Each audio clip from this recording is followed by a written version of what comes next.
medicine, engineering, mathematics, and many more, including information technology. So when you look at this application of this information technology in all these fields, what I mentioned is biology, medicine, engineering, and all other fields, that emerges out as bioinformatics or integrated discipline, right?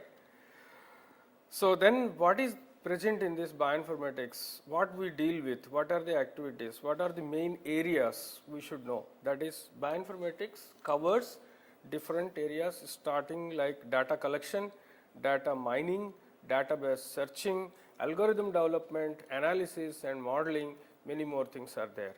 Now, all these together, they are applied in different fields like biology and medicine to discover and also to develop new tools and techniques, and also it covers the implementation of algorithms.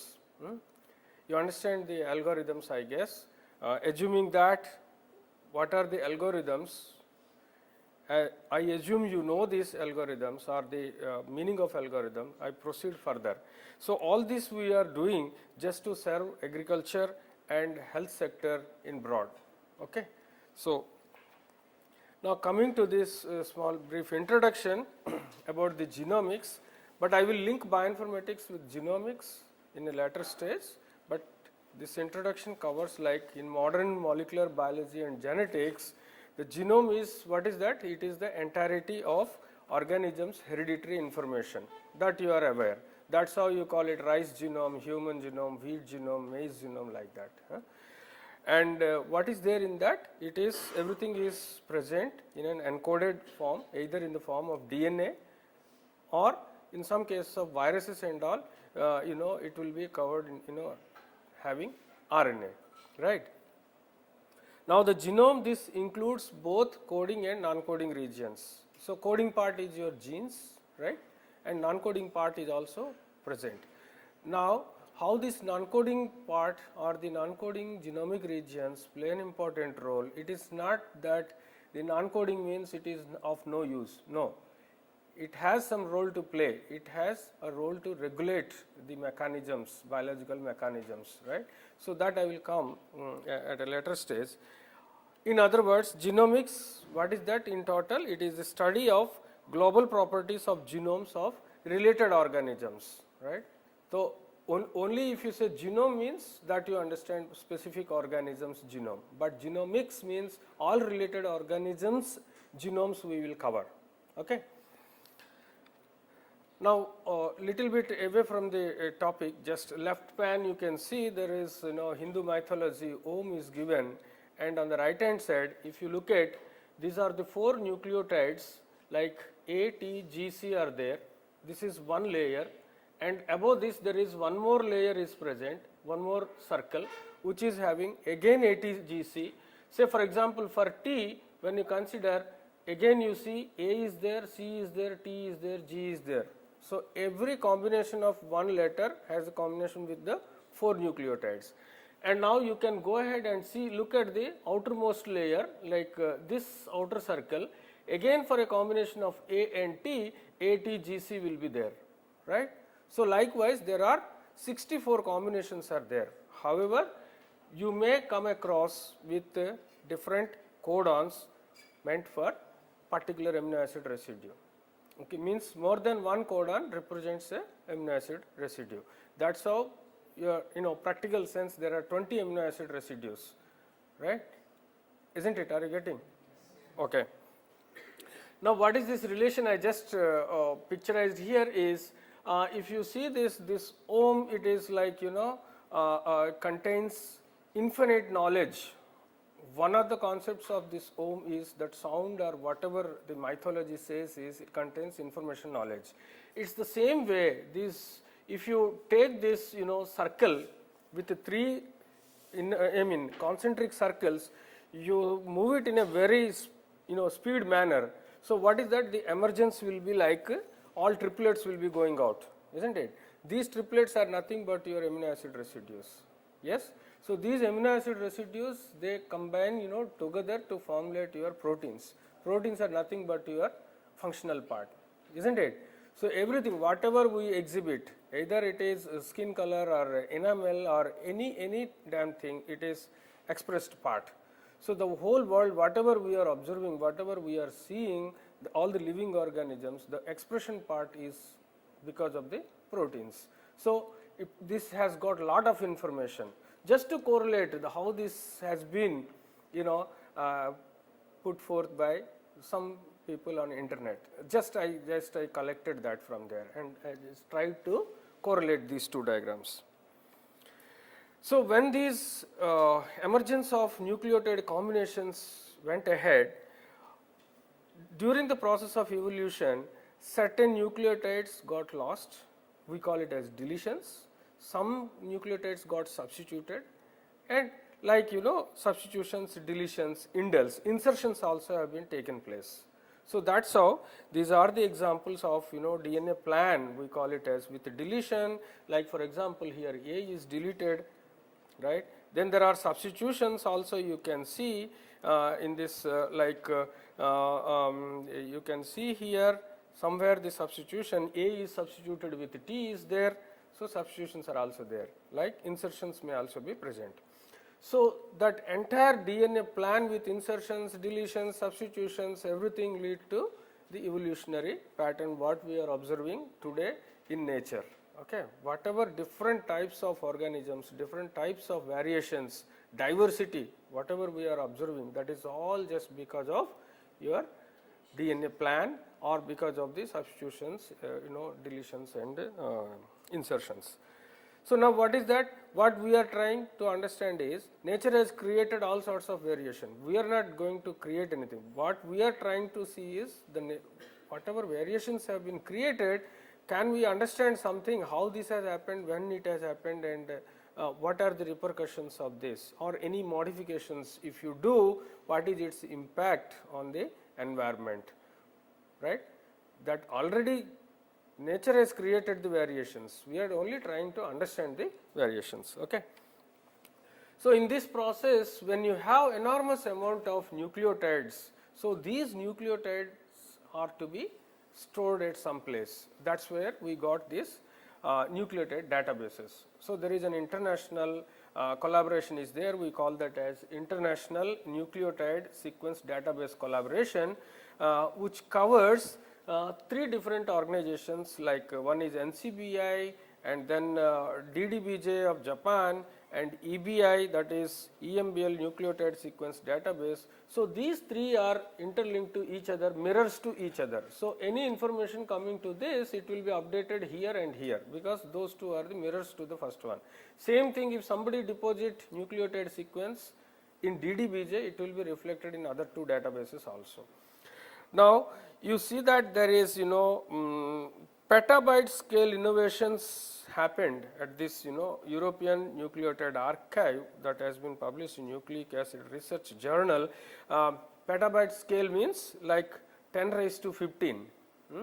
Like we say million is 10 raised to 6, billion is 10 raised to 9, trillion is 12, 15 is petabytes type of computing, and above that there are many things like jottabyte, yottabyte, like people have come with 10 raised to 18, 21, 24, up to that they have reached. That much amount of information is present.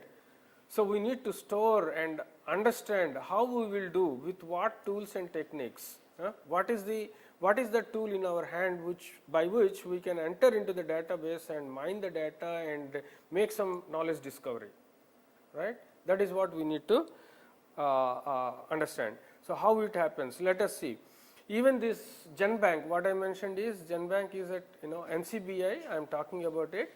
So GenBank and whole genome shotgun sequence statistics are given. Now if you look at it, the growth of these GenBank records with respect to simply bases means nucleotide bases. These bases have come from nucleotide sequences. If you look at the sequences are in this amount of information, the growth is like this, and the bases will be in this pattern. Growth is enormous. Okay. So it may be like trillions of bases emerging from billions of sequences, both in case of nucleotide sequences as well as WGS sequences. Just to make you understand that enormous amount of information has been generated. And these are the nucleotide databases. If you look at the top, that is SRA database growth, it moves from here to here, still increasing, it will increase. So, a lot of amount of information is present in the what you can say public domain, because this information has also been shared across the world, right. So, these GenBank statistics, these are the actual figures. GenBank has got these many bases emerged out from these many sequences. Similarly, whole genome shotgun sequences also, these many bases emerged from. You can see every 3 means around 1 billion sequences, around 5, what you can say 1, 2, 3 billions, trillions of nucleotide bases are there, emerged from the sequences. And if somebody is interested, he can visit to this website and see URL. And in the same pattern, that those were the databases I have shown for nucleotide bases or nucleotides. But at the same time, protein sequences are also been stored, protein structures have also been stored. So, this protein data bank, it has got total number of, as on date you see 2019, there is, can you see this figure? It is around 1,45,341 3-dimensional protein structures are stored. So, what happens every year, the yellow ones are the new structures are deposited, and year after year the cumulative totals will be added, and finally you have come out with 1,45,341 structures are 3-dimensional structures are present here. So, this is the URL from where we got this. Now, what is the point? This enormous amount of information, nucleotide information, protein sequence information, protein structural information, all these are to be dealt with certain tools or softwares or some techniques, some algorithms. So, that's or the integrated discipline called as bioinformatics. So, what is this bioinformatics? By definition, if you go by, there are number of definitions are there, but just to simply put it as bioinformatics is nothing but management information system for molecular biology, right. So, but going by the proper definition, which I quote, I found it interesting, is this is nothing but bioinformatics is nothing but conceptualizing biology in terms of molecules, means in terms of physical chemistry, molecules by applying informatics techniques. What is this? What are these in IT techniques? IT techniques, they are derived from disciplines such as applied mathematics, computer science, statistics. These are the IT techniques have been derived from these disciplines. So, by applying these techniques, what for? To understand and organize the information associated with these molecules on a large scale. So, remember that I just put it large scale in bold, because if you take one Excel sheet and collect information, it may not be that much large scale. So, I mean to say large scale means the amount of nucleotide bases you saw, the amount of nucleotide sequences you have seen.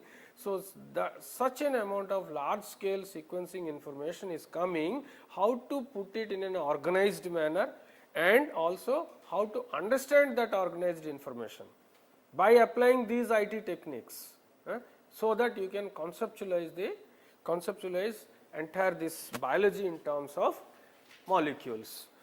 Are you clear about it? Okay. So, once you know what is called bioinformatics, now let us see that what are the different aims of bioinformatics. It has got 3 aims. The first one is, we already covered in the definition, that it is organization of data. So, to organize data in such a pattern that it will allow researchers across the world to access the existing information and also to submit the new entries. Suppose today I got some information, nucleotide sequence information or protein sequence information from a laboratory. So, I need to share with others, isn't it? I need to have the access to deposit this information in public domain.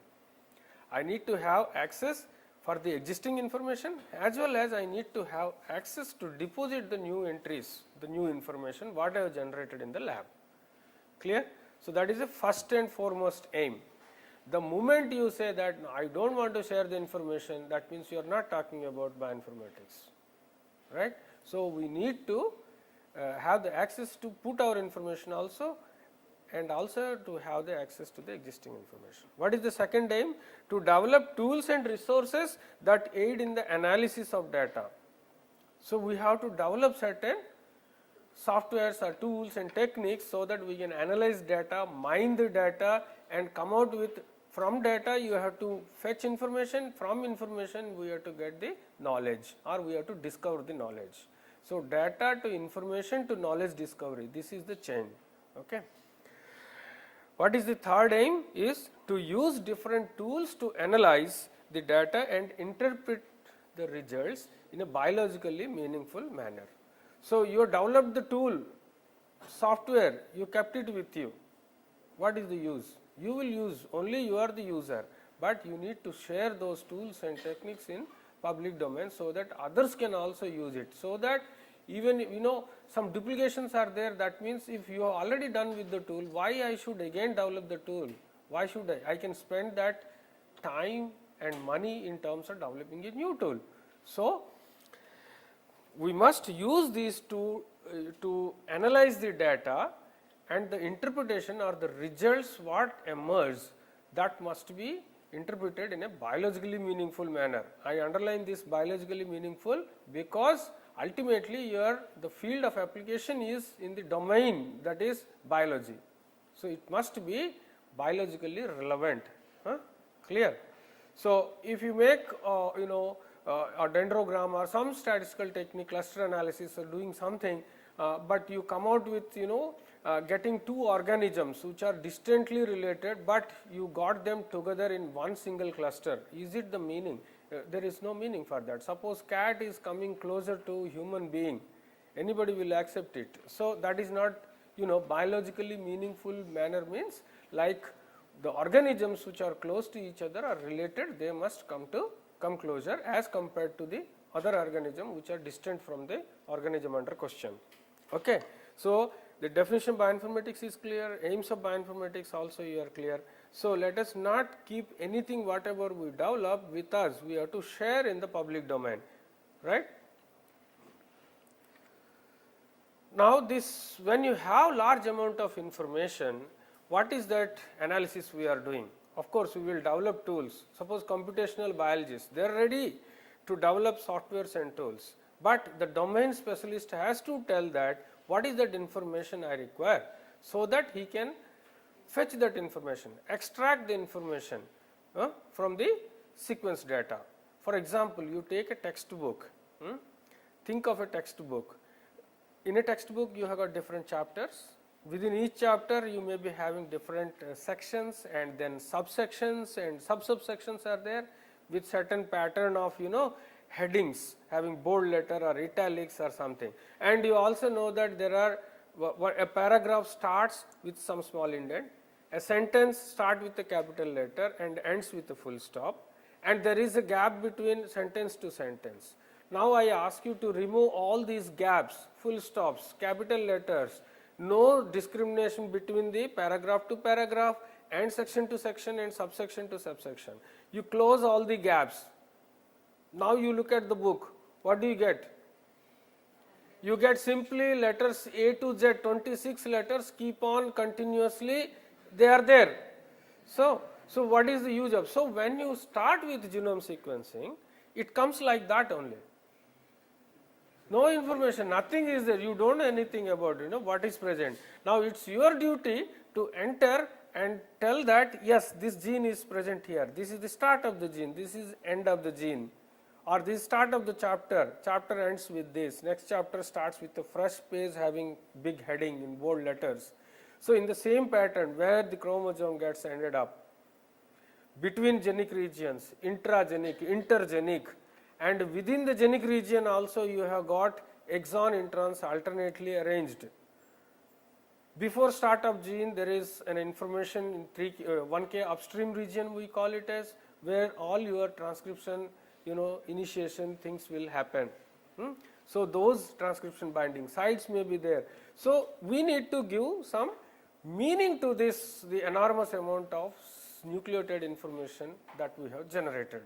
So that's how we have to put full stops in between. You have to start with capital letters. There are, you have got like parallelly, you can say there are start codons, end codons, stop codons, like that, you know.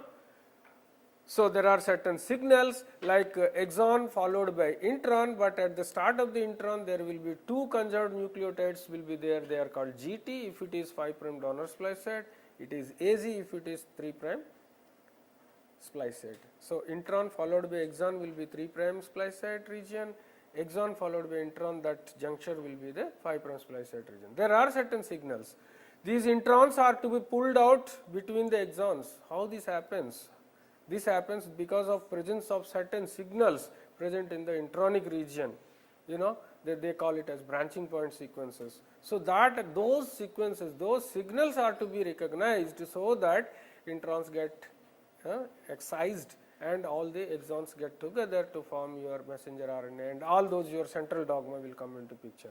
So what we are trying is, we are making a textbook with all annotations, right, all information. It is same pattern, your whole genome is there for any organism. You need to specify that how many chromosomes are there and where the intergenic region is there, where the intragenic region is there, and where the coding sequence is there, where is the untranslated region, 5' UTR, 3' UTR, you know, 1K upstream region, all those things you need to tell. So that is what, nothing but we are trying to understand where this information is present or where the functional elements are present on the genome. Okay. So while doing this, you know, understanding the genomic information, we come across with many nucleotide polymorphisms. We call it as single nucleotide polymorphisms. If any one nucleotide, you know, gets substituted, for example, in this case C is substituted by G, but how many times C is present? If you have 100 individuals in a population, you can see on an average 66.7%, 2/3 of the population you have the organisms with C as a nucleotide, but whereas in 33.3%, 1/3 of the population you find G in place of C when you align them together, you know. So that's how the single nucleotide polymorphisms are talked about. So when you call it as a polymorphism, as a single nucleotide polymorphism, what is the criteria? That is, when your minor allele frequency will be greater than equal to at least 1%, then only you call it as SNP. So these SNPs are present in many regions of the genome. It could be coding sequences of genes or non-coding regions or intergenic regions or other functional elements. Anywhere these polymorphisms can happen. On an average, in human beings, between, like, you know, between you and me, after every 300 nucleotides, there will be a polymorphism, there will be a SNP. This is the hypothesis. But does it mean that these all single nucleotide polymorphisms are harmful or beneficial or mostly neutral in nature? See, SNPs are also there in you and in me also. You are a healthy person, I am also a healthy person. Right? That means SNPs are mostly neutral in nature. But if you take a cancerous person versus a normal human being, or a diseased plant versus a controlled or you know, non-diseased plant, you take the sequences and compare and then see that definitely because of the attack of the disease or whatever the region of the gene or the genes responsible for that, they will have definitely more number of polymorphisms. Or they could be mutations, right? There is a difference between mutation and a SNP. Broadly, we say that it is nucleotide substitution, abnormal substitution at the chromosomal level. We call it as mutation, isn't it? But it is like this understanding, when this mutation is associated, mostly they are associated with the diseases. But SNPs, even though they are changes in the nucleotides, but they are not always associated with the diseases. But if there is a disease, there may be a chance that polymorphisms will be there. Anyway, so this is small example, means like how the SNPs are present on splice site motifs. Splice site motifs means this is exon, this is intron, exon, intron. So it starts with exon and ends with exon, gene, isn't it, always. So in the border region, suppose this intronic region, something happens. So there is GT or the two nucleotides, we call it, they are highly conserved if it is a splice site region. Suppose there is a polymorphism occurring at this place, then what will happen? The splicing won't take place, isn't it? The bifurcation of this and this won't take place. Now what will happen? This will continue without understanding this is an intron, it will go on, keep on taking till it comes here, and that means the exon size got increased. So, or you can call it as, this is exon skipping or intron retention, we call it as alternate splicing. So, these things happens because of these polymorphisms present at number of places. So, those will be interesting things we need to understand. So, they use these as markers, they call it as intron length polymorphism markers, like you use it as the SSR markers, like many other types of markers you are using in breeding and all. So, likewise intron length polymorphisms will also be act as markers for screening the germplasm lines and all. Okay. Now, there is another part why I am talking about this is bioinformatics for crop improvement. Since you said crop improvement, if something you know in Arabidopsis, which is model plant organism, the genes present on Arabidopsis genome, their functions you know it already. If that has got similar regions, we call it as orthologs, means the duplications between the genomes, and paralogs if you have duplications within the genome, right. So, if duplications are there and on that duplicated region on Arabidopsis, you know there are certain genes are present and their functions are also known to you. So, you predict them as if they are present on the the genic regions present in the duplicated areas of rice genome, isn't it? Are you getting? Something you know in Arabidopsis which has got similar genic regions or genomic region in rice, so you can easily predict that yes, such functions or genes may be present or genes present which exhibit the similar function. So, that is where we call it as synteny studies, genome to genome comparisons. So, this is also having importance in crop improvement programs. So, similarly, rice Arabidopsis I mentioned, rice maize synteny is also done. Similarly, so genome to genome comparisons we talk about in syntenic studies. Now, coming to this whole genome analysis.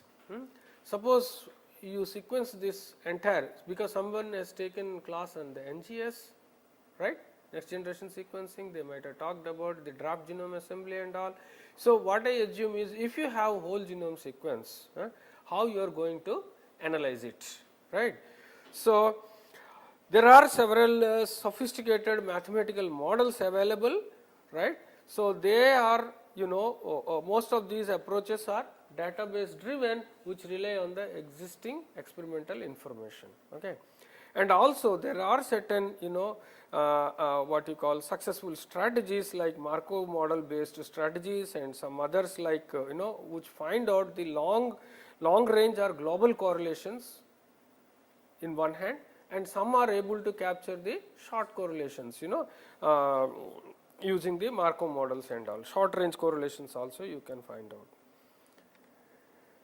Then comes the whole genome association analysis.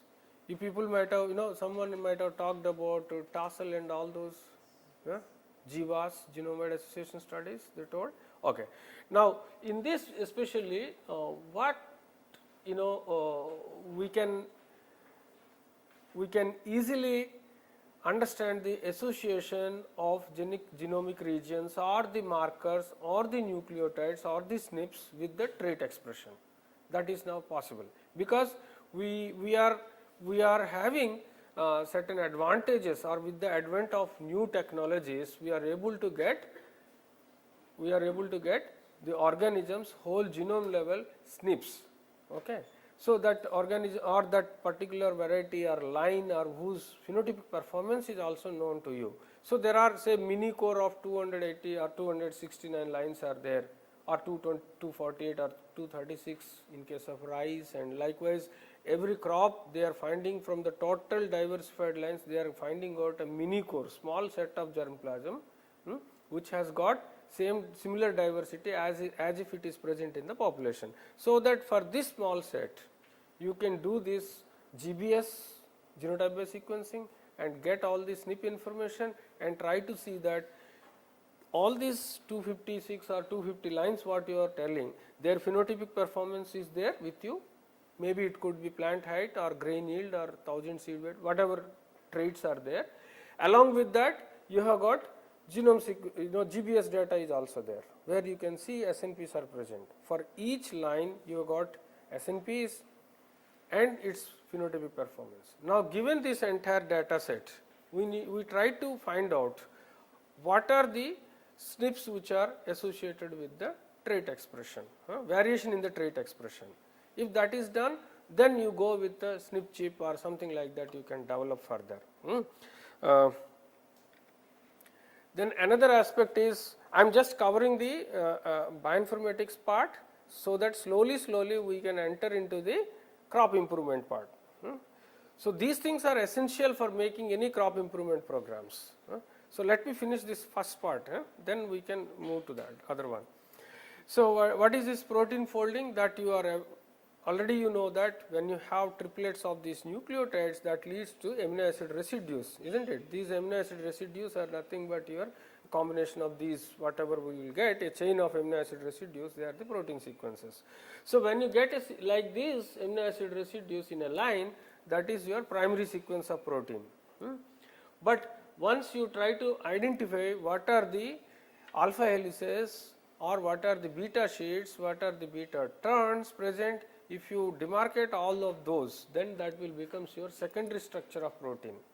Now, they won't be like this in a linear fashion present in the cytoplasm, not like this, hanging like this. So they will be like, three-dimensional structure pattern, three-dimensional pattern, like this they will be present. This we call it as a conformation, CONFORMATION, not confirmation, ticket booking confirmation, not that one. This is conformation, like what is the position in which the protein is present in the cytoplasm, so that whatever these cavities you are seeing, the bulges you are seeing, they all will be having interactions with other proteins or genes, whatever you can study their interactions and all. So proteins are always in three-dimensional form, right? So how to predict that? On one hand, we have got the properties of these amino acids, but on the other hand, we have to study their interactions, the bonds, hydrogen bonds, different bonds, how they are combining together and put it in a 3D form. That we need to understand, and this is what has been done through your bioinformatics, through folded proteins. Okay. So there, for example, it is quoted that 200 amino acid protein sequence is there, and suppose 2 residues, in which pattern their conformation they are present, you don't know. If you allow two amino acids as different conformations, then there will be a possible combinations of 2 raised to 200 conformations will be there. So to analyze them, that will take approximately 3 into 10 raised to 54 years, which is much longer than the present age of the universe. So to understand and to study that, it will take that much amount of time. But despite of this, nature has created in such a pattern that within seconds, within milliseconds, it tells that yes, this is the stable conformation, right? So this can be done now with fast computation power, huge computation power available with the systems, hardware and software part we are having, we can do these exercises. So there are different methods to predict the protein structures, most commonly the homology modeling, you might have heard about it, and likewise if you don't know anything, you can start with the de novo approach also. So now think of a situation when you know the protein structure, you have predicted it, actual conformation you do not know. So you have predicted it, but at some place, suppose this is a protein structure, this is very important, say cavity is there, so that something get come here and it interacts in the cavity region, suppose, but something somewhere a polymorphism is there, because of which your amino acid residue got changed.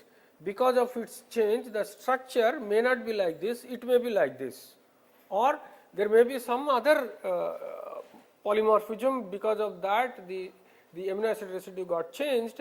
Instead of like this, because this residue is playing a role, it pulls like this. Then in that case, cavity got distracted. Whatever has to the ions has to go and bind there, they may not be binding. So if these polymorphisms are present on the proteins, how they are going to affect the stability of protein. You understand what is stability of protein?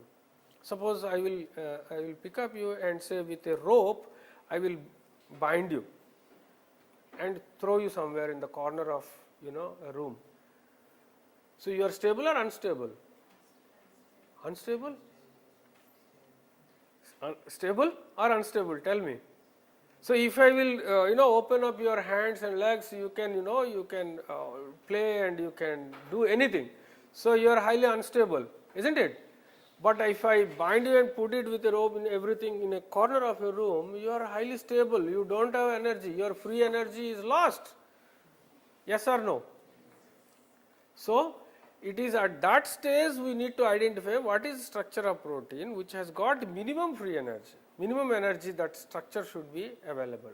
So that is the most stable conformation you need to find out, right? So that is also covers under this what you call bioinformatics, protein structure prediction. So number of databases are there for this protein sequence databases. You can take this lecture, of course you can easily access to this like PDB, PIR and RefSeq, Tremble, many protein sequence databases are available. Now the major bioinformatics resource that is available in public domain is that every year the Nucleic Acid Research Journal in the month of January or its first issue, they give this particular database issue. They release the database issue. So given a chance, all of you should get access to that and see what this database issue is having. So right now they have reviewed 506 entries and adding 66 new resources and eliminating 147 discontinued URLs and bringing that entire total number of databases, means referred databases in journals of repute. So those databases, suppose I will develop a small database, I don't publish and I will put it in my lab and I use it, so that database won't appear there, right? So when you develop the databases or tools or information system, you have to publish it. It must be available in the public domain so that they collect those such very informative systems or very popular databases which are of high use in biology. They will pool them and put it at one place and they release it in this particular issue, database issue. So this is the you can easily access this URL and see. Now there are several, so once databases, then come to the softwares and tools. There are many tools are available, enormous number of tools are there. Now there are so many issues with the tools. Ultimate aim is that you should able to explain the biological phenomena which is very, very complex in nature. So for example, for the homology searching, BLAST is used. For sequence alignment, CLUSTAL-W has been used. RNA structure you can use M-fold. Likewise, different tools and softwares are available for different purposes. Now if you want to make some gene prediction and all, so you have to go by the Morgan or Grail or Genlang or Whale. These are all different softwares, but remember one thing, that we are using them as application users, but there are developers are also there behind it, who develops this, who understands the mathematics or computer science or the algorithms based on which these tools and techniques are, these softwares are developed. So one part is in bioinformatics, there is one group of people, we call it as bioinformaticians, who use or who apply these tools and techniques. And another group of persons, in bioinformatics, they are called as bioinformaticists. They are nothing but they are the developers of the tools and techniques, right. So, knowledge of domain knowledge as well as domain knowledge means biology, that you must be aware. Then you should also know the computational part, both you should know, then you can cover under these both the categories. Or at least you should have the interest, to become to get into the domain field, or the domain experts should have the interest to get into the computational aspects. Then this field will excel like anything. So, these are different gene prediction softwares. I mentioned already that FGeneSH is there, then FGenes based on hidden Markov model, HMM-Gene is also there. Slowly, because this is like general cutting across different disciplines. I just give the broad, like overview sort of thing, nothing specific to bioinformatics I am not talking. So, these are all essential while making your marker assisted selection or genome assisted breeding or whatever you do, like your training program is genome assisted breeding. So, you need to understand what are all those present on the genome, where they are present, what elements are present, then only you can use them in your breeding strategies. Ultimate aim is to go to the field level, but breeding strategy you have to do that, but you are saying genomic assisted breeding you have to do. So, for that understanding the genome, you need to have the tools like bioinformatics or the most interesting discipline bioinformatics, which need to know about it, so that you can understand the genome and use it for further breeding strategies. So, these are all the databases, and for different crop genomes you can see them, and then comes, you understood databases, now you understood the methods or statistical methods or the algorithms based on which softwares have been developed to deal with the gene identification or anything like that. But what are these genome browsers? So, I say RICE genome browser, RICE has got 12 chromosomes, all these chromosomes, this information is present, in which format it is present? In which format it is present? Either it is in textual or in columns or in in numericals, or like that information has been put under different categories, like we call it a general feature format tables, GFF format. So, where they put on the genome where the start coordinate of chromosome 1 and then ends it, or on chromosome 1 where the particular gene it start at some position and ends at another position. So, every gene where they are present. So, in the database what you will do, you have to put that this is the start codon, this is the end codon, this is the start genomic position, this is the ending genomic position. In this segment this particular gene is present and its function is present here. This is the function. Likewise, all columns will be having now your information relevant to that genomic region. So, this type of formats, the tabular form you have to arrange. So, now the point is, once these are arranged in table format, I say there are say 20-25,000 genes are there in a given organism, suppose.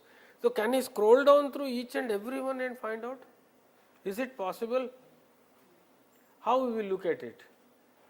Like for example, I give 1000 observations, what is the variability present in it? So, I can't say by looking at the table, right. So, I have to plot it, say in a two-dimensional data, XY scatter diagram or scatter plot, something I have to do, so that I see where the points are present, if it has got 2 columns or 2 traits data, then I can capture the variation. In the same pattern on genome, if suppose RICE genome, I will say that every chromosome is one rectangular bar.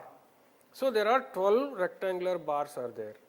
Then each bar is like solid bar on which you can easily depict whatever information on genes are there, or where the exon start is there, exon end is there, where the intron start, intron end is there, where the UTR is there. So, all those you can pinpoint them as a small bars on these rectangular bars. Like in this classroom, I say classroom is there, but I do not know who are present where. I have information, Gopal has given me 25 students list, they are in this room. What is the arrangement, how they are sitting, from which universities they have come, and what are the different discipline people are there. So, for that I need to look at you and ask you, the information is there, but I have to represent it. So, this representation of all this genomic information on in a visual graphic display pattern, we call it as a browser. So, you might have seen Rice Genome browser may be there, Maize Genome, Wheat Genome browsers. These through browsers we can easily interpret the, means we can make visual inspections on the genomic elements. Are you getting or not? Yes? Okay. Similarly, we have got map viewers, we call it as. So, it is also like mapping. So, in the geographical map, you know that these are the states present here, these capitals are present here, these are the rivers, these are mountains. In the same pattern, genomic information, whatever you have got, if you put it in a map viewer, so easily you can say this, yes, the 12 chromosomes you have arranged, but all may not be of equal size, isn't it? Chromosome length varies.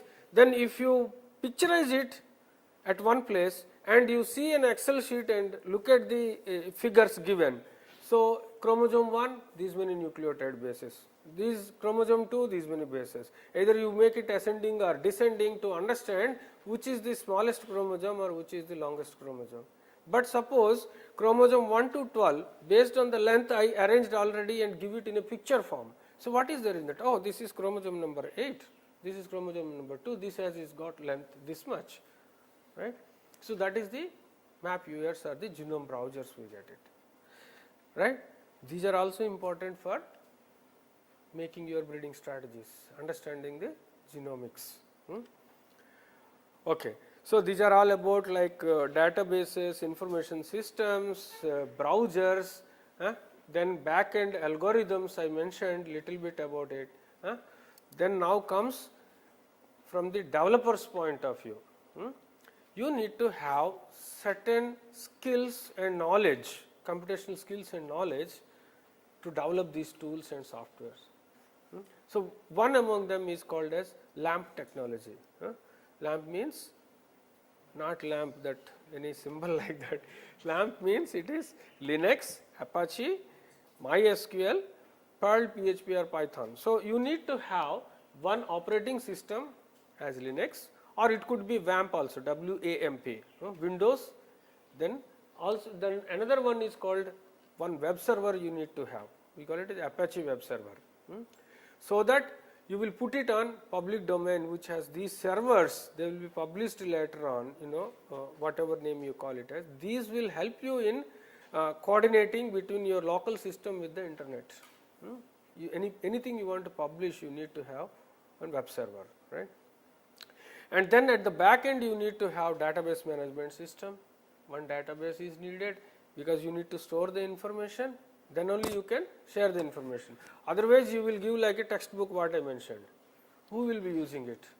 But you parse the information, cut it into pieces and annotate them and then say, so this is the information present here on the genome. Then people will use it. So for that information is to be, data has to be stored in the database at the back end. Then this programming language is also very important. Either you become expert in any of these programming languages, either it is Perl or PHP or Python or C or anything, but C++ or anything like that, or .NET framework, C#, many languages are there, computer programming languages. So this one will help you in coordinating these databases with the front end whatever picturization you are seeing, right. So this scripts, programming, everything you need to know. So I say this is the algorithm, how to compute like factorial n. You remember what is factorial n? No. Okay, something like I can say that how to calculate the hypotenuse in a right angle triangle. H square is equal to p square plus b square. So input will be given what is p, what is b, you need to find out h square. So I just show the formula.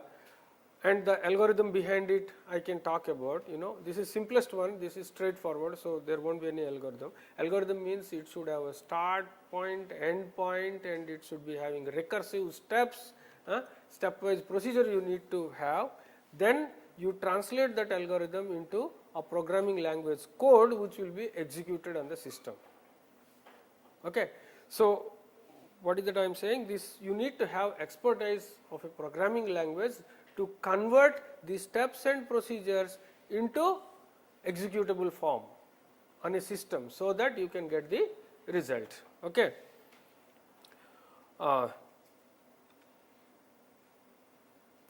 So, different algorithms, when I mentioned there, like dynamic programming, expectation maximization algorithm, evolutionary and genetic algorithms are there, then MCMC, Montague chain, Markov chain Monte Carlo algorithms, genotype calling algorithm. So, when you get this GBS data in lab or from the company people, when you get this GBS data, when you perform the analysis, you find, you come across many missing observations will be there. Missing responses will be there. For a given line at a given position, the SNP is not there, it is missing. Then you need to have at least 95% of the observations should be there, right. But when you actually see, because of sequencing error or the problems with the companies, or I do not know what, there may be many reasons because of which most, a large number of SNPs will be missing. So, when they are missing, you cannot use any selection models or genome selection model or GWAS studies, there will be a problem. Suppose I said there are 10 rows, there are 15 columns are there. At column number 11, row number 7, there is a missing observation. So, what will happen? You need a complete data, suppose. So, that column has to be removed, and that 7th row also has to be removed. So, you lost one line, lost one germplasm line, and also you lost one loci, locus rather you can say, where the SNP information is present, because of just one SNP is not there.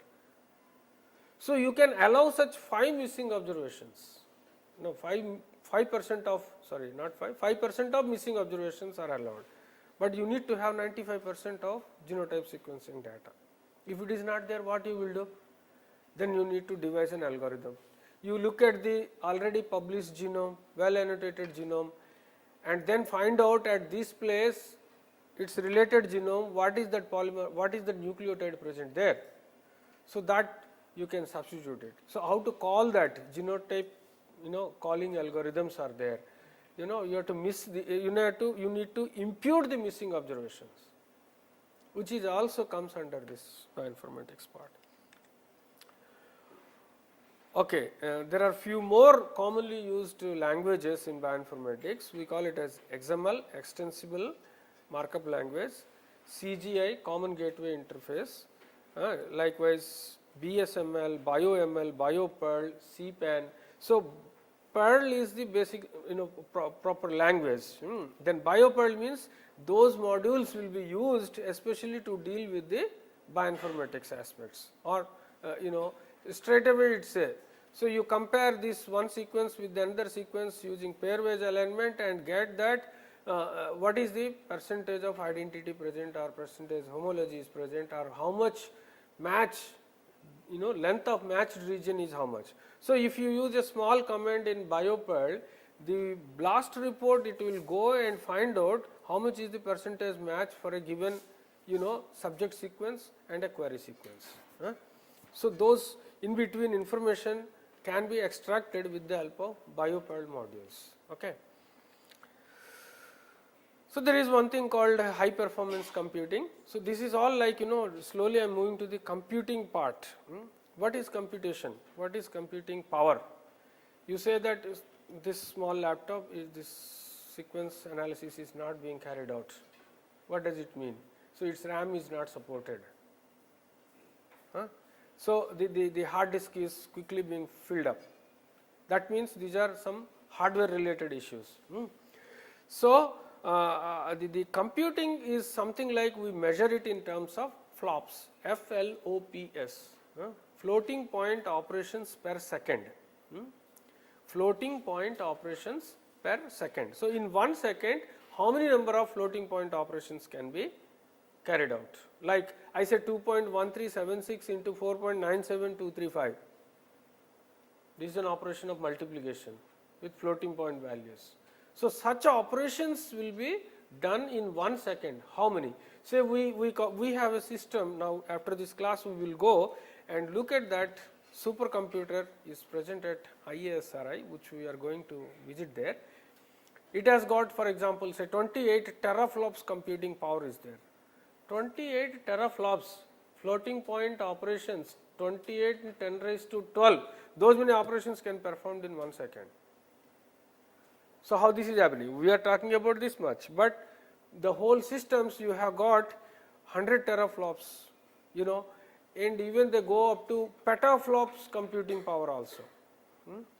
Petaflops means 10 raised to 15 sort of operations. So many supercomputers are available. Why? All this because you need to understand the genomics, genome, what is present, what are the things present on the genome, right? So there are different architecture for this high performance computing. You require high fast computation power you need to have, then answers are to be generated faster, and also InfiniBand technology is required, something through wires, CAT cables we connect one computer to other, or for internet you are connecting on some blue color cable and all. So then the optic fibers have come, but there are some InfiniBand switches are also there where the computers can talk to each other. So fast, right? So you say that you want to download certain rice genome sequence or wheat genome or maize genome you want to download from NCBI, your network is not supporting. What you will do? So the transfer rate will be increased depending upon your network. So you need to have very good network. So these are all like part of architecture of high performance computing, we call it as. Then coming to this is the computational aspects we covered. Now what are these different types of analysis normally we do on these genome sequences? So one is like classification of sequences, like you say that this is a heat shock protein with certain molecular weight, heat shock protein HSP, HSP 60 or HSP 40 or something like that you talk. So whether it is a heat shock protein or not, suppose some protein sequences are you are having, you don't know, an unknown protein sequence has come, you want to classify it to which protein family it is belonging. So like that, when you have such classification problems, you need to deal with, you need to take the help of statistics. Okay. Then detecting similarities. So you say human and mouse genomes you want to compare and look at what are the regions, how much percentage similarity or homology is there or not. So then genome to genome comparisons you require. So that similarity means I will give a stretch of nucleotide sequence, another stretch of nucleotide sequence, look at how many same nucleotides are present at every position. So such similarities you need to find out. Remember there is one more thing, you can call it as, if I give two English words, you can compare and find out exactly how many letters are matching, isn't it? Or if I will give one particular word, I can say that regions. So the word spelling you know it. So in the entire Microsoft Word document, how many places regions are there, you can easily find out. You can make a search and find out that 30 places it is there. But remember, this English grammar or this language word, it is highly strict. If exactly the spelling matches, then it will say yes it is there, otherwise it is not there. But your biological spelling means, say I say it is a motif means particular conserved segment. I say ATT, TAC should be there. How many places this is there? Exactly I will not be asking, because any small change in the nucleotide also exhibits the same function, right? So when I ask this match, I am allowing certain sloppiness. So we call that the words of biological words are much more sloppier than the English words, because they have the similar function or same function. So we allow those changes. Then how the algorithm or the methodology has to taken care of these changes. What changes should be allowed, what not to be allowed, when and what extent it is to be allowed. So these questions are also there. Then you have got discriminating coding regions from non-coding regions, exactly like exon intron discrimination. Once you do, then only you can able to club these, get the exons together, your RNA it will be formulated, right. So, how to discriminate this genomic region, exonic region from intronic region, what signals are present, what amount of these nucleotide frequencies will be there, all those things will come into picture. Then similarly, identification of transcription binding sites. In the 1K upstream region, if you move left hand side around 300th position or around between 300 nucleotides, normally they say these TFBS are present. So, those sites are very important. The transcription factors go bind there and they initiate the transcription process. Then similarly, predicting the molecular structures, you have seen the computational aspects of that, how best you can predict the conformation of a protein structure. So, we allow simulations, we take the molecular dynamic simulations and create all possible simulate the structures, and the medium could be it is in vacuum or in what medium, water medium or what medium we have to consider, and in that how this protein conformation is coming. So, such MD simulations are also there. And then SNP genotyping data that Amita might have covered about this SNP genotyping data. Now, there is a issue like a statistical issue, or you can say or one most popularly known as machine learning approach. Have you heard about it, machine learning approaches? No. So, what is this? Is there any approach available to analyze the large scale genome sequence data? So, they are coming in trillions and petabytes, the bases and sequences are coming. All your traditional statistical techniques or models, to some extent they can deal with, when the enormous amount of information, sometimes it is duplicated, sometimes it is not duplicated, sometimes some changes are also there, some patterns are also there, some conserved sequences are also there. So many things are present in this enormous amount of information. So, at some point of time, we need to depend upon the machine. You all agree, isn't it? Now, machine learns from the data. So, this happens when the data is large, but little theory is available. Suppose I say that, see, take the 1000 observations or 100 or 200 observations, and these are the 15 morphological traits, and this is the dependent variable, others are independent variable, you fit a regression model. So, theory I am telling fit a regression model. So, you fit it and say that how best the model fits to the data and how best you can predict the response. But such statistical theory, suppose it is not available. So, you have to learn data from the data. So, there comes the machine learning approaches. Machine learns from the data, right.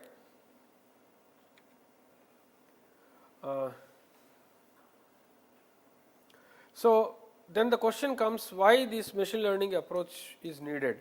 So, the point is biological system is highly complex in nature. So, that is where you require this machine learning approach, like they are also suitable for noisy patterns, and when there are absence of general theories are there, then you require this machine learning approach. So, that simply says that machine learning approach is to learn theory from data through inference, then model fitting and learning from examples. So, basically what is that? There is some input, you get certain output, but in between there is something which is taking place, or the network or some modeling is going on, based on which input output relation should be perfect. And how best you can model it, how best you can adjust this, that is nothing but something like black box. So, machine learning approaches are like black box, you can say. So, these are just to give you an examples that the machine learning approaches, they could be hidden Markov models or neural networks or support vector machines or random forest. Recently they are telling about talking about deep learning, artificial intelligence, machine learning, then deep learning, like that, things are emerging slowly and slowly with much more advantages when you don't have theory, complete idea about the theory, then these approaches are useful. So, maybe you might have come across with genome assembly. Genome assembly you people have done any time? Hopefully some of you might have started doing this genome assembly. So when we give the biological sample to the company or to the the sequencer, when it generates, that generates data in terms of what we call it as raw reads, raw reads.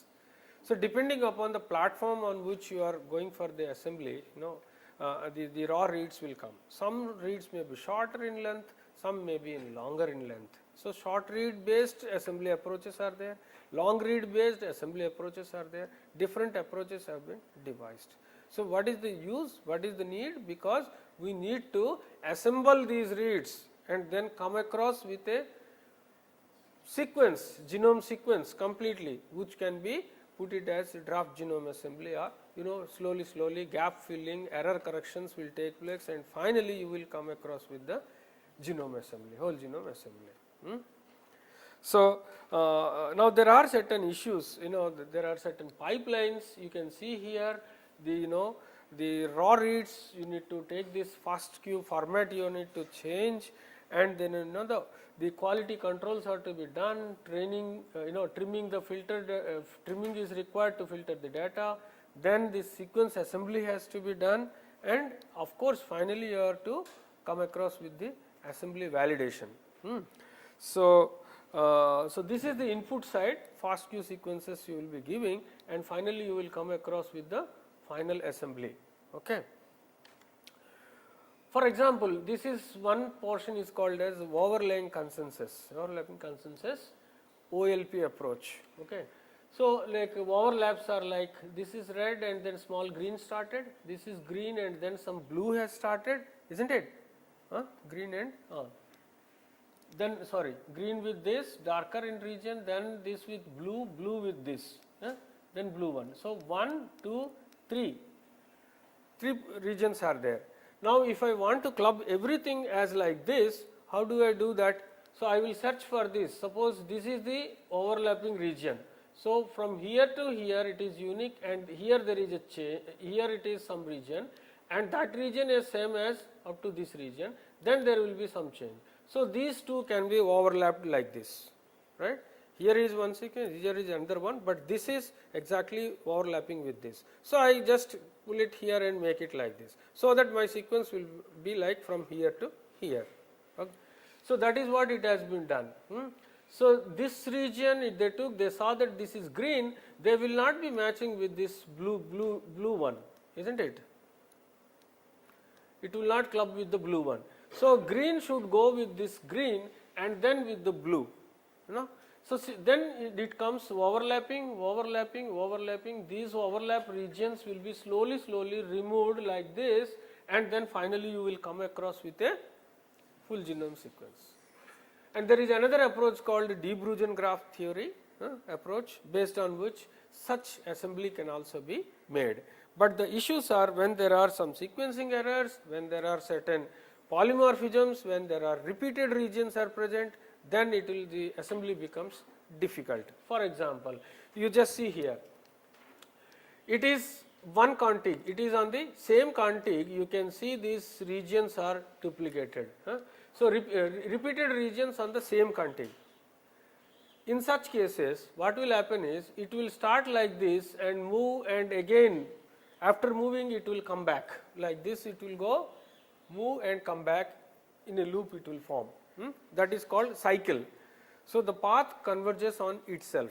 It will start, but it will move and come back, and coming to the converge in the same path.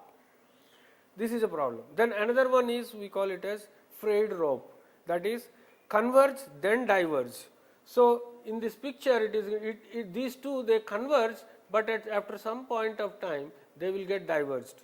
So you don't know whether I should continue from here, and then up like this I should move, like this I should move, or what way I need to move. There is a confusion.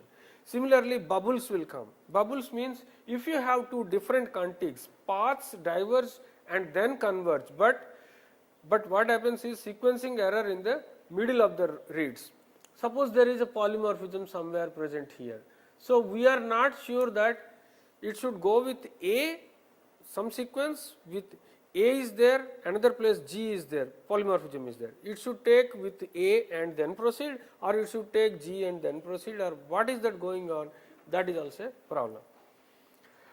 Then short dead ends, that is called as per, sequencing error at the end of the read. End of the read there will be some error, and zero coverage coverage shortly after end of the report, the repeats. It happens like this. Then also the genome assembly becomes a problem. So all your diploid species, there won't be any problem on the genome assembly with the, but if it is polyploid, tetraploid, something like that, ploidy levels, then large number of repeat regions, large number of polymorphisms, some errors, gaps, dead short reads, then those will be issues in bioinformatics, the genome assembly approaches. So we need to understand them. Then comes the annotation part. What is simple language? What is annotation? Suppose I will give you in your notebook, you are writing notes, you gave to me for correction. What I will do? Oh, this grammar mistake is there, this spelling mistake is there. So I put at the end like this slash and make corrections indicating that. So they are the annotations. In the same pattern, on the genome, you need to tell what is present where. So they are all the annotations. It could be structural annotation or it could be functional annotation. So I need to tell about the annotation once the assembly has been done. Okay. Now there are several terms like known gene will come when predicted gene matches the entire length of a known gene, then it will be known gene. Like Arabidopsis rice synteny I mentioned. Arabidopsis certain gene, its complete sequence has matched with the rice. So its function is known to you, you know the function of this gene. That is known gene. Then there are putative genes. What is that? Predicted gene contains regions conserved with a known gene. Certain regions are conserved. They are like similar or like slopier I told, slopier birds, biologically slopier birds. Likewise, it has that gene sequence, but some changes are there, but still allowed, that is. So they are called as something similar to putative genes. Then unknown genes. So you don't know about they have some matches of gene like ESTs and all, express sequence tags. Then we call it as unknown gene because their function is not known to you. Hypothetical genes, predicted genes that does not contain significant similarity to any of the known genes or ESTs. Right? Neither function is known nor similarity is there. So that is completely unknown gene. Right? So certain current initiatives are taking place. They are like genome sequencing data, then genome assembly, then genome annotation I said. Then after that database development, data warehouse also you can make it as, and you need to apply analytical techniques and tools, visualization tools are to be developed, and then web application servers are also need to be developed to share the information or share the the knowledge discovery what you have made with the people who are there in the public domain. A part of that I just mentioned here, what we call it as hybrid genome assembly. Genome assembly you got it little bit, then we can talk about the hybrid genome assembly. What is that? You have got short read genomes or genome assembly then long read genome assembly. There are certain sequencing platforms which will give you short reads, which will give long reads, like PacBio and all, Pacific Bio, they give long read sequences, Illumina and all short read sequences. Now there are certain advantages and disadvantages with these two types of reads, but ultimate aim is we need to assemble them. So short read assembly with long read assembly, you just match and see that wherever errors are there, they need to be corrected, wherever gaps are there, they need to be filled up. So that is what called as hybrid genome assembly. Now what is this parallelized hybrid genome assembly? Parallelization. So while doing this genome assembly, sometimes certain steps in the algorithm, they are similar. When you do, if you allow this segment of this algorithm, it can work independently. Like so, when you do this independently at several servers, you can run it. So such code, such algorithms having such segments, you can run parallelly. So one is called serial computing. One input you give, some output will come, that output will be used as input for the next step. So, likewise output second step will be used as input for the third step. This is in a serial computing, but there are certain like parallel computing where you can bifurcate the tasks at algorithm level, at hardware level, several procedures are there where you can parallelize the tasks and then bring it. So, so for example, you have a big problem and you know that solution must be maybe a big solution, but you can't get directly big solution for a big problem. So, what you will do, you make that into small pieces, small problems you make it. For every small problem find out small solution, then you merge the small solutions to get a big solution for a big problem. This concept is called as dynamic programming. So, those things are also dealt in bioinformatics. And there are also certain compression algorithms, what we call it as, like when you do the assembly, large enormous amount of data will be retained in the storage. So, if you do not have storage disk space, it cannot work, but you compress it and keep it in the storage, and whenever required you decompress it and take it. So, that is easiest way. So, for that certain algorithms are available, we call it as compression algorithms. So, using these compression algorithms, using parallelized computational part, you can always do the hybrid genome assembly. So, these are the latest methodologies, slowly they are emerging. Similarly, parallelization can also be done in genome annotation. So, there are several steps are there, wherever you see BLAST, BLAST, there you can use this parallelization. So, this is an application of parallelization in BLAST. So, you just get the sequences and all, you want to do you use BLAST to go for genome annotation, but simply giving online, it may take months together, maybe, I do not know. So, there are cases where it requires maybe 1 month or 2 months. So, there may be some solution for this, like what we do is, initially at local servers you blast them and find out, put them in XML format, and these XML format can be used as input to the BLAST2Go tool, then the genome annotation can be done quickly, like 1 month task can be done in 7 days time. So, in between solutions, these XML and everything, what the computational part you need to know for getting quick results. Okay, these are all regarding statistical techniques and tools like multivariate classification. We start, sometimes gene classification is needed, resistant genes with susceptible genes, S genes and R genes, you need to know. Then like halophiles versus non-halophiles, antimicrobial peptides with non-antimicrobial peptides. So, how to classify these type of binary classification? Sometimes you say these are stress related genes and these are non-stress related genes, suppose you say. And within the stress related also you want to further classify abiotic stress or biotic stress. Within abiotic stress you may want to know their like heat stress tolerance or anoxia stress tolerance, like less oxygen content, or you can say salt stress tolerance. So, different classifications within the binary classification is also possible. So, we call it as multi-class binary classification, different methods are there. So, these are all important, Then also you have called multi-locus, multi-trait association mapping is required. So, one trait at a time we are doing, say yield one trait, you got the association mapping. But what happens, that plant, that particular germplasm line or variety, it remains same.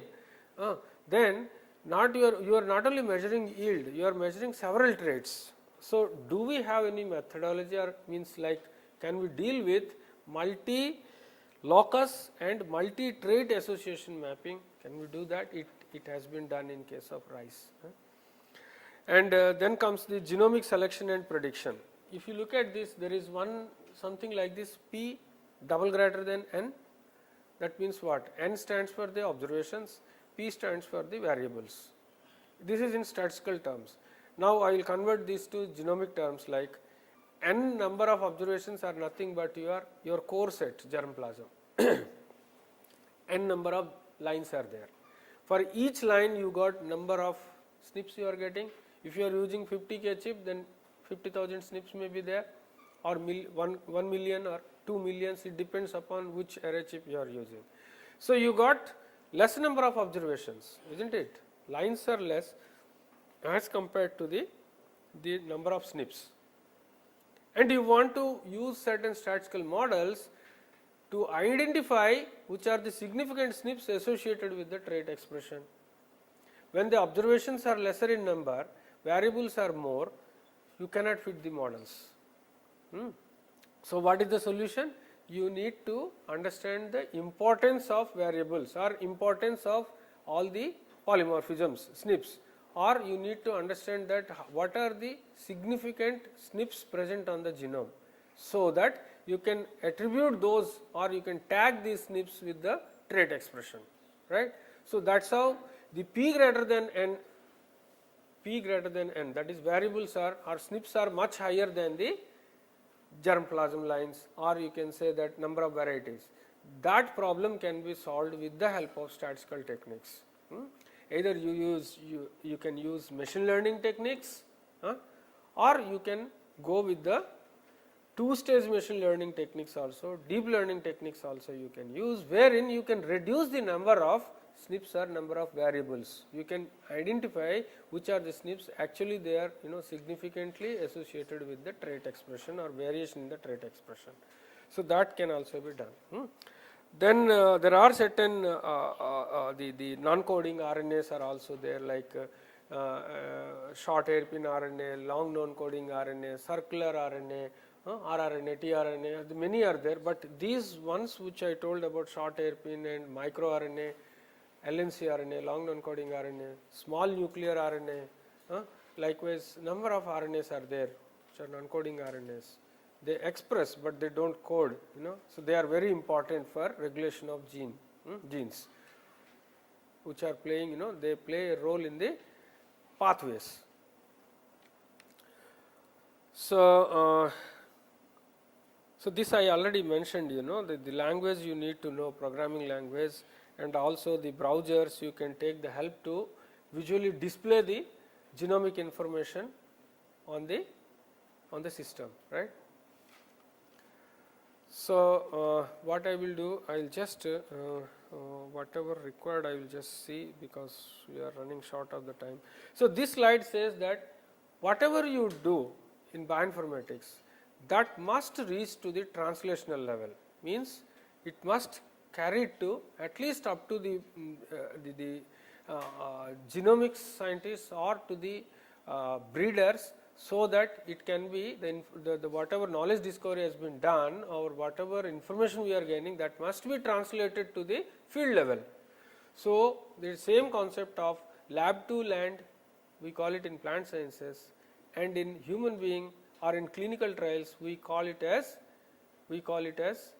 bed to bench, bench to bed level. So, bench level you identify whatever information that they need to be applicable to the patients, means at the bed level it should reach. So, bench to bed level we call it as lab to land level.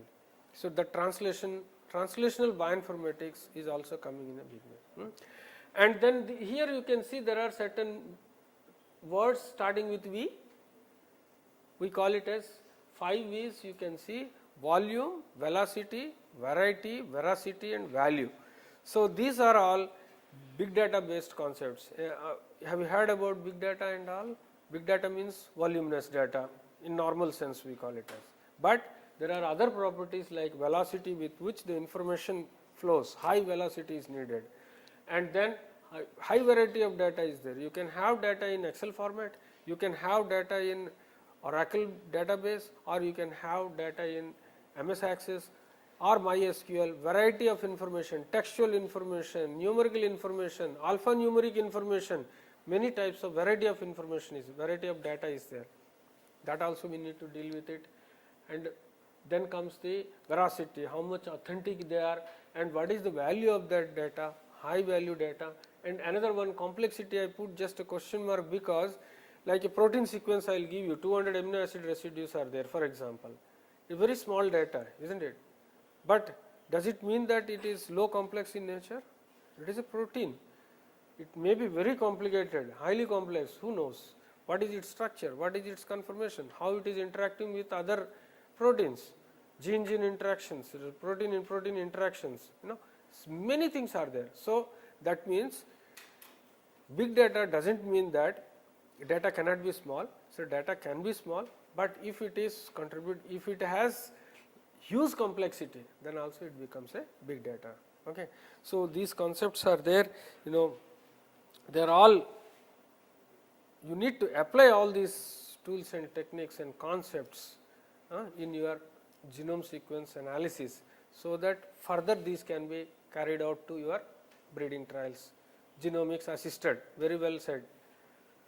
So, once you know how to do the genome analysis, then they will be taken to the breeding strategies and then to farmer level or stakeholders, right.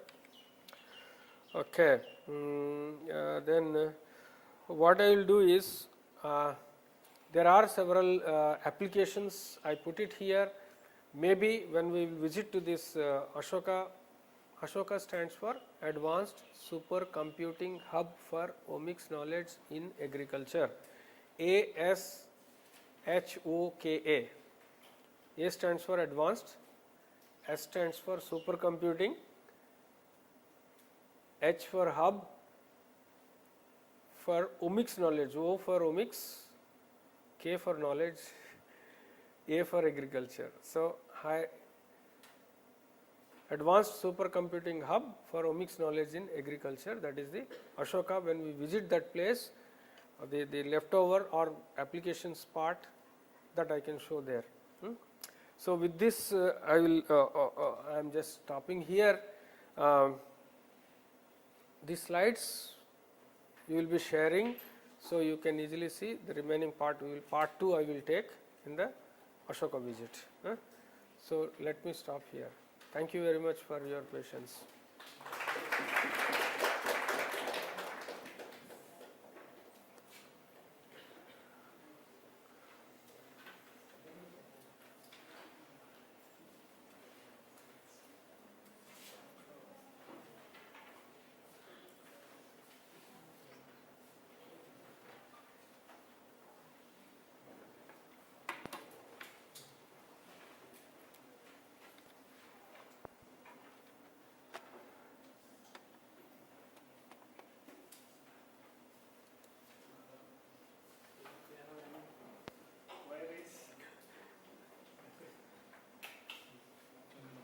Hello, hello, hello, hello, hello.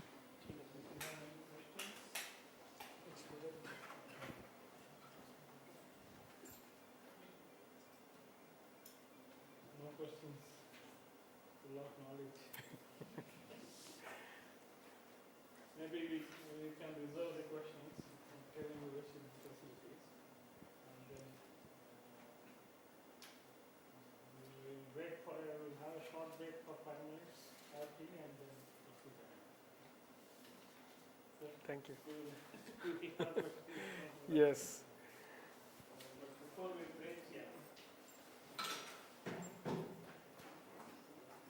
have a small memento from the organizers. Okay. I would like to thank.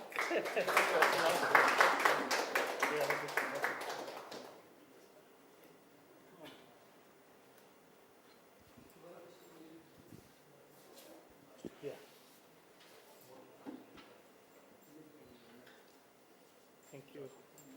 Sir, thanks again. Is it Yes, sir. Yes, sir. they closed it or still there? It is on. No, Recording. they are close. Closed, no? So I can speak. Thank you. So I don't know how to, the rest of the part, second part, Yes, sir. how it will be recorded, I don't know. We will see, sir. We will do something. Something, or through the small camera you can record it. I do not know. We will arrange one day and then. Ha, that is also possible. We will send them. Ha, that is allowed. Do that. Yeah. Fine. Thank you so much. So why there are no questions? Thank you so much. No. Why there were no questions? Either you understood completely or you don't understand anything. What was that? Why? Where? From where this? Why this discrimination is? अरे कब से cut करना था यार? नहीं किया अभी edit करना भाई.